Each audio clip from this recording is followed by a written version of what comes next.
Assalamualaikum warahmatullahi wabarakatuh. Hai semua, salam sejahtera untuk kita semua. Di sini saya akan mempresentasikan Implement of the Teaching Plan and Module. Sebelum itu, perkenalkan saya Betty Diana Mofiroh dengan NIM 2505090083, Prodi Pendidikan Teknik Informatika dan Komputer Angkatan 2025. Nah, pada pertemuan kali ini, saya akan menjelaskan materi pemrograman pada pertemuan ke-9, yakni tentang fungsi dan modularisasi pada SMK Bidang Teknik Komputer dan Jaringan atau TKJ. Materi ini itu sangat penting karena fungsi dan modularisasi adalah dasar dalam membangun program yang rapi, mudah dipahami, dan dikembangkan kembali. Tujuan pembelajaran ini diharapkan peserta didik mampu menjelaskan pengertian fungsi dalam pemrograman, mengidentifikasi struktur dasar fungsi, membedakan antara fungsi dan prosedur, memahami konsep modularisasi program, serta mengimplementasikan fungsi dalam program sederhana. Baik, sebelum masuk ke definisi fungsi, saya ingin bertanya terlebih dahulu. Ketika kalian menulis program nih, yang panjang, apa yang terjadi kalau ada potongan kode yang harus dipakai berulang-ulang? Nah, kalau kita menulisnya berulang-ulang, kan kadang program itu akan terlihat kayak berantakan, susah dibaca, susah diperbaiki jika error, dan pastinya membuang waktu kan dalam proses penulisannya. Nah, maka dari itu, kita itu dapat menggunakan fungsi daripada menulis ulang kodenya berulang-ulang. Fungsi itu membuat program menjadi lebih terstruktur, lebih mudah dibaca dan dipahami, lebih mudah diuji dan diperbaiki, serta lebih efisien. Untuk mempermudah pemahaman kita itu bisa membayangkan sebuah robot. Robot itu kan mempunyai banyak bagian, seperti sensor, roda, motor, lengan, dan kamera. Nah, setiap bagiannya itu kan memiliki fungsi tersendiri, tetapi semuanya itu saling bekerja sama untuk menjalankan sebuah robot tersebut. Begitu juga dengan program. Fungsi digunakan untuk menangani tugas tertentu saja. Namun, jika kita membutuhkan tugas itu, kita itu cukup memanggil fungsinya saja, tanpa perlu menulis ulang kode di dalamnya. Next. Lalu apa sih pengertian fungsi itu? Function atau fungsi adalah blok kode yang dirancang untuk menjalankan tugas tertentu dan dapat dipanggil kapan saja sesuai kebutuhan. Fungsi ini biasanya terdiri dari nama fungsi, parameter atau input, instruksi atau algoritma, nilai kembalian atau output. Kegunaan dari fungsi itu sendiri adalah yang pertama, menghindari penulisan kode yang berulang, membuat program menjadi modular dan terstruktur, serta memudahkan perawatan atau maintenance program. Next. Nah, ini struktur umum fungsi dalam bahasa C++. Nah, ini itu adalah contoh gambarnya, bisa dilihat di sebelah sini. Oke, langsung next. Contoh program menggunakan fungsi, yakni untuk menghitung luas persegi panjang, di mana hitung luas ini itu adalah merupakan fungsi. Kemudian, panjang dan lebar ini itu merupakan parameter. Kemudian selanjutnya, return nilai panjang kali lebar ini itu fungsinya adalah untuk mengembalikan hasil dari perkalian keduanya. Lalu, main ini itu untuk memanggil fungsi dan menampilkan hasil dari perhitungan tersebut. Sekarang kita coba jalankan. Kita jalankan. Misal kita masukkan panjangnya 15 dan lebarnya 7. Nah, maka akan diketahui luas persegi panjangnya adalah 105. Di mana hitung luas ini itu merupakan fungsi. Panjang dan lebar ini itu merupakan parameter. Dan return ini itu untuk mengembalikan hasil perhitungannya. Perhitungan dari kedua ini, panjang kali lebar ini.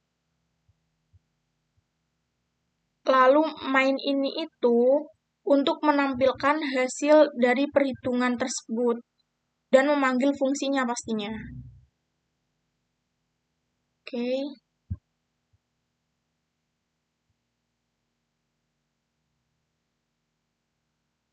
Selanjutnya kita masuk ke konsep modularisasi.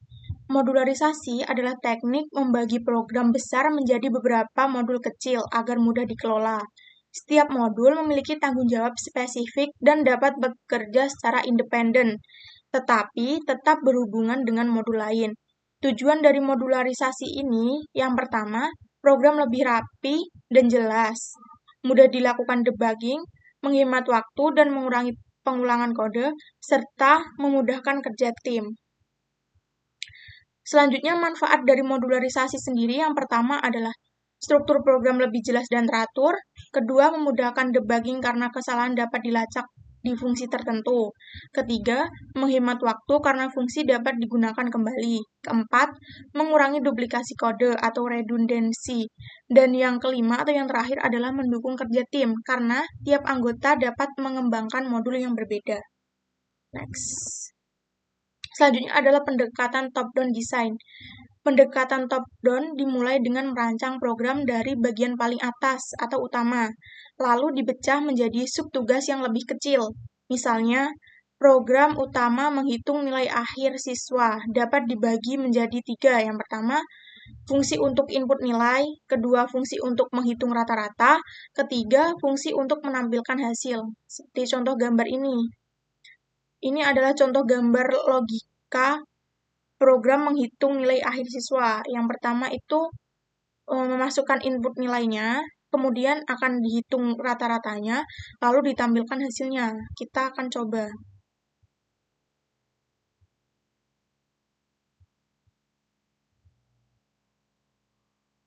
Kita masukkan nilainya, misal 81, nilai kedua adalah 95, nilai ketiga adalah 76. Maka diketahui nilai rata-rata siswanya adalah 84. Di mana float input nilai ini itu untuk kita memasukkan nilainya. Lalu float hitung rata-rata ini itu untuk menghitung nilai rata-rata yang dari nilai yang telah kita masukkan tadi. Dari nilai ini.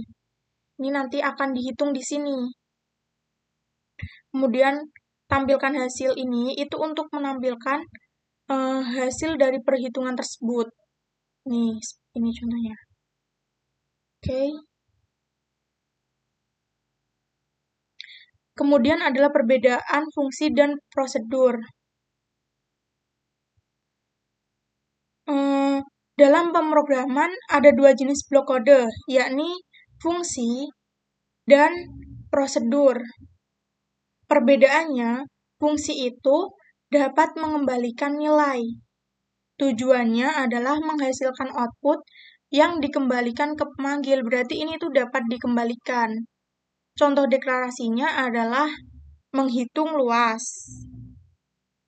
Sedangkan prosedur itu tidak dapat mengembalikan nilai. Tujuannya adalah menjalankan perintah tanpa mengembalikan nilainya. Berarti ini itu nilainya tidak dapat dikembalikan. Contoh deklarasinya itu seperti menampilkan pesan atau menampilkan daftar menu atau dan lain sebagainya. Jadi itu kita dapat memilih berdasarkan kebutuhan program kita. Next. Di sini adalah contoh gambar prosedur dan di sini adalah contoh fungsi. Kedua gambar ini itu menunjukkan bahwa prosedur dan fungsi memiliki tujuan yang sama, yakni menyederhanakan program dan menghindari perulangan kode. Sekarang kita coba jalankan programnya. Kita jalankan. Kenapa hasil penjumlahannya adalah 1? Karena kita masuk ke sini dulu. Ini A plus B ini itu merupakan fungsi, karena ini dapat mengembalikan nilai. Sedangkan yang tampilkan hasil penjumlahan ini itu merupakan prosedur, karena tidak dapat mengembalikan nilai. Dan ini adalah yang ingin kita hitung. Misal ini itu kita ganti dengan 7, ini kita ganti dengan minus 8. Nah, kita jalankan, maka akan menampilkan hasilnya di sini. Hasilnya adalah minus 1. Oke, next. Contoh penerapan modulisasi di dunia nyata. Modulisasi ini banyak digunakan seperti di sistem login untuk validasi username dan password, monitoring jaringan, otomatisasi konfigurasi perangkat, sistem manajemen data. Contohnya yakni fungsi cek koneksi jaringan. Itu dipisahkan dari fungsi cetak laporan. Kita coba untuk ini, sistem login, yakni untuk mengetahui username dan password.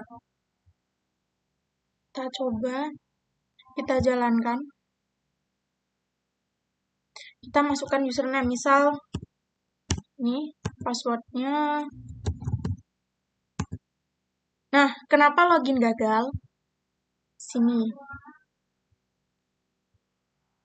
Karena di sini itu kita masukkan usernya atas nama admin dan passnya itu dengan 12345. Jadi akan menampilkan login gagal. Nah, jika kita menampilkannya sesuai yang itu, maka nanti akan muncul seperti ini, login berhasil.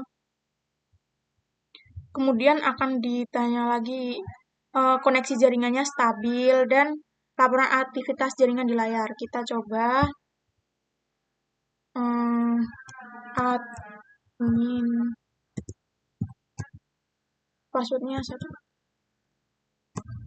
Nah, maka akan menampilkan seperti ini. Login berhasil, koneksi jaringan stabil, dan laporan aktivitas jaringan tampil di layar. Oke. Jadi, kesimpulannya yang pertama, fungsi adalah blok kode yang dapat digunakan kembali. Kedua, modularisasi membagi program besar itu menjadi bagian-bagian kecil dan membuat program menjadi lebih teratur dan mudah dipelihara. Yang ketiga, penggunaan fungsi itu meningkatkan efisiensi dan kerja tim. Dan yang keempat atau yang terakhir adalah fungsi dan modularisasi itu sangat penting dalam dunia pengembangan perangkat lunak. Terima kasih atas perhatian teman-teman semua. Semoga pembelajaran hari ini dapat bermanfaat dan meningkatkan kemampuan kita dalam pemrograman.